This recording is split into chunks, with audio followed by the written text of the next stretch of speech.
ये मारीच वध मैंने पिछले वीडियो में आपसे कहा था, ये तुलसीदास जी द्वारा जो रचित रामचरितमानस के अरण्य कांड से लिया गया है। तो इसमें क्या है कि वन में सीता जी एक सुंदर मृग को देखकर श्री राम से उसकी छाल लाने का आग्रह करती हैं, जबकि मैं शुरू में इस बात को बता दूं कि वो उसकी छाल लाने का आग्रह नहीं करती हैं। ये जब इसको अनुवाद किया जाता है तो अनुवाद करते करते इसका अनुवाद इस तरीके से ले लेगा, जबकि भगवान तो खुद हिंसा का इतना विरोध करते हैं। वो हम इसको लयबद्ध तरीके से गाना सीखेंगे और ये तो चलिए पढ़ना शुरू करते हैं। तेहि बन निकट दशानन गयो, तब मारीच कपट मृग भयो। अति विचित्र कछु बरनी न जाई, कनक देह मणि रचित बनाई। सीता परम रुचिर मृग देखा, अंग अंग सुमनोहर बेखा। सुनहु देव रघुबीर कृपाला, यही मृग कर अति सुंदर छाला।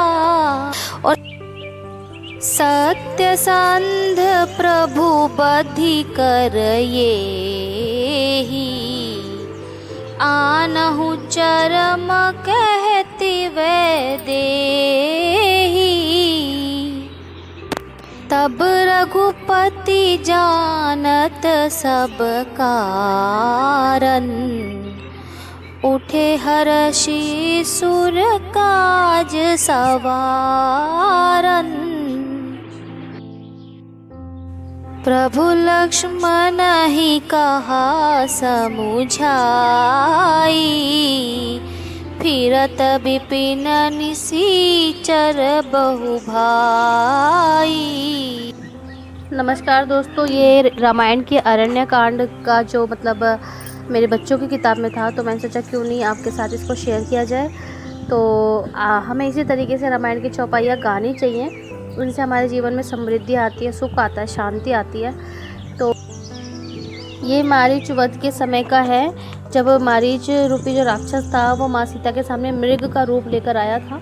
और जो माँ सीता थी उन्होंने भगवान राम से कहा था कि भाई मुझे ये चाहिए। तो मैं फिर इस बात को दोहराना चाहती हूँ कि भगवान राम ने उसको मारा नहीं था और ना ही वो उसका शिकार करने की दृष्टि से गए थे, वो सिर्फ उसे पकड़ने ही गए होंगे, क्योंकि वो माँ सीता को बहुत ही सुंदर लग रहा था। तो अब जब आप बताओ वो मार के उसको क्या करेंगी? उसकी जो चाल है वो स्वर्ण के समान इतनी सुंदर है, रतन जड़ित है, लेकिन वो तो स्वयं राजकुमारी हैं, वो क्यों किसी पशु की इस तरह से जान लेके और उसकी खाल को रखना पसंद करेंगी? तो ये बात मुझे ठीक नहीं लगी इसके अंदर।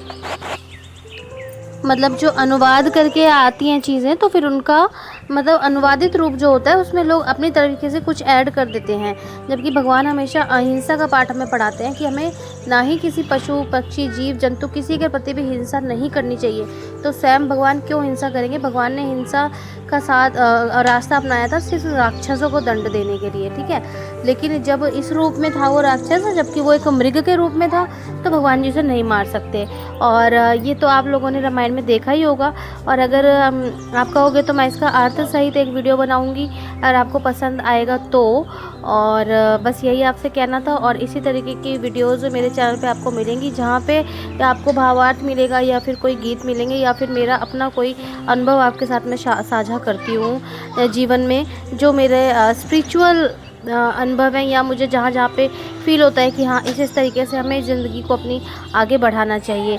तो ये जो रामायण हमारी किताब है, हमारी पवित्र पुस्तक रामायण, इसमें भगवान राम के जीवन से रिलेटेड सारी चीज़ें हैं। और इसको हमें मिथ्या नहीं समझना चाहिए, झूठ नहीं समझना चाहिए, क्योंकि भगवान जी ने हमें मनुष्य रूप में जीवन जी के एक आदर्श प्रस्तुत किया था।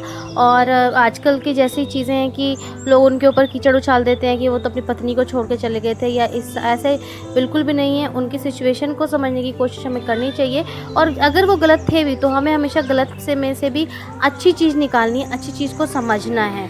तो इसी तरीके की वीडियोस आपको मिलेंगे यहाँ पे, और उम्मीद करती हूँ कि आपको अगर मेरा कंटेंट पसंद आ रहा होगा तो प्लीज़ सपोर्ट मुझे कीजिएगा, सब्सक्राइब करके, फॉलो करके, लाइक करके। तो हमें इसी तरीके से रामायण की चौपाइयाँ गानी चाहिए, उनसे हमारे जीवन में समृद्धि आती है, सुख आता है, शांति आती है।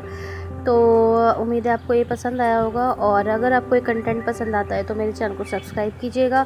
इंस्टा और एफबी पेजेस के लिंक आपको डिस्क्रिप्शन में मिल जाएंगे, जहाँ से आप वहाँ पे भी लाइक या सब्सक्राइब या फॉलो कर सकते हैं। So please support me and भगवान जी मेरे सभी सब्सक्राइबर्स को हमेशा खुश रखें। फिर मिलेंगे किसी नए वीडियो में, तब तक के लिए अपना ध्यान रखिए। बाय।